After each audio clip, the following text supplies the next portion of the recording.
देखिए, ये जो श्लोक हमने देखा, ये अचानक से नहीं आया है। इसके ठीक पहले अर्जुन ने लगभग 18 श्लोकों में अपना पूरा दुखड़ा सुनाया है। उन्होंने बताया है कि कैसे शारीरिक, नैतिक और आध्यात्मिक हर तरह से वो टूट चुके हैं। मतलब वो निराशा के उस गहरे कुएं में उतर चुके हैं जहां उन्हें मौत सिर्फ एक रास्ता नहीं बल्कि एक बेहतर रास्ता लग रहा है। उन्हें लग रहा है कि मर जाना उस काम को करने से कहीं ज्यादा फायदेमंद और सुरक्षित है जो उनसे करने को कहा जा रहा है।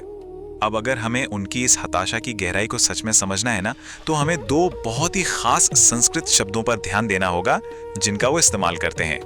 पहला शब्द है अशस्त्रम, मतलब बिना किसी शस्त्र के, एकदम निहत्थे। अब जरा सोचिए इस बारे में। एक योद्धा के लिए, एक क्षत्रिय के लिए उसके हथियार तो उसकी पहचान होते हैं, है ना? तो ये कहना कि मैं निहत्था रहूंगा, ये तो अपनी पूरी पहचान को, अपने पूरे अस्तित्व को ही नकार देने जैसा है। और फिर आता है दूसरा शब्द अप्रतीकारम। इसका मतलब है कोई प्रतिरोध नहीं, कोई पलटवार नहीं। ये सिर्फ निहत्थे होने से कहीं ज्यादा बड़ी बात है। ये तो एक तरह से सामने से आ रही मौत को स्वीकार करना है। मतलब कोई कुछ भी करे, मैं जवाब नहीं दूंगा। और सच कहूं तो शायद ऐसा करने के लिए लड़ने से भी ज्यादा हिम्मत चाहिए होती है। तो जब हम इन दोनों शब्दों को एक साथ देखते हैं, अशस्त्रम और अप्रतीकारम, तो तस्वीर एकदम साफ हो जाती है। अर्जुन की ये जो बात है, ये सिर्फ एक योद्धा के कोड को, उसके नियमों को तोड़ नहीं रही, ये तो उसे पूरी तरह से चकनाचूर कर रही है। ये हर चीज को बिल्कुल उल्टा कर देता है। अब इस टेबल को देखिए, ये कितना कमाल का है। ये इस पूरी सिचुएशन को एकदम साफ कर देता है।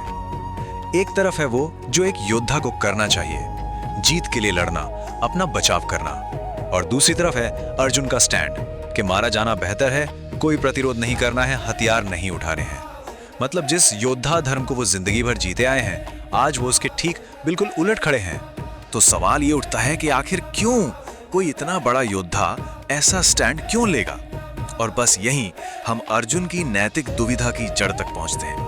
देखिए, अर्जुन का लॉजिक बहुत सीधा और साफ है। उन्हें मौत का डर नहीं सता रहा, उन्हें डर है पाप का। उनके हिसाब से युद्ध लड़कर अपने लोगों को मारना एक बहुत बड़ा पाप होगा, और ये पाप मौत से भी बदतर है। उनके लिए पाप सबसे बड़ी बुराई है। क्यों? क्योंकि उनका मानना है कि पाप से सिर्फ मौत नहीं मिलती, बल्कि मौत से भी बुरा कुछ होता है। ये नर्क में ले जाता है, ये पूरे परिवार की परंपराओं को खत्म कर देता है, और यहाँ तक कि इससे पुरखों का भी पतन हो जाता है। तो आप समझ सकते हैं कि वो इस पाप से इतना क्यों डर रहे हैं। लेकिन यहाँ एक बहुत ही दिलचस्प मोड़ आता है। निराशा का ये जो सबसे गहरा पल है ना, यही दरअसल एक नई शुरुआत का दरवाजा खोलने वाला है। चलिए अब देखते हैं कि कैसे ये टूटने का मोमेंट ज्ञान के उदय का कारण बनता है। और एक और बात पे गौर कीजिए, इस पूरे समय कृष्ण एकदम चुप हैं। वो वही हैं, अर्जुन के साथ, उनके सारथी, लेकिन वो एक शब्द नहीं कहते। वो बस अर्जुन को अपनी निराशा की सबसे गहरी खाई तक जाने दे रहे हैं, बिना टोके। ये एक बहुत बड़ी बात है। इसका मतलब है कि जब तक अर्जुन अपने सारे तर्क खत्म नहीं कर लेते, जब तक वो पूरी तरह से टूटकर हार नहीं मान लेते, तब तक असली ज्ञान की शुरुआत हो ही नहीं सकती। उनका ये समर्पण अंत नहीं है, बल्कि एक नई शुरुआत है। यहीं से भगवत गीता का असली उपदेश शुरू होता है।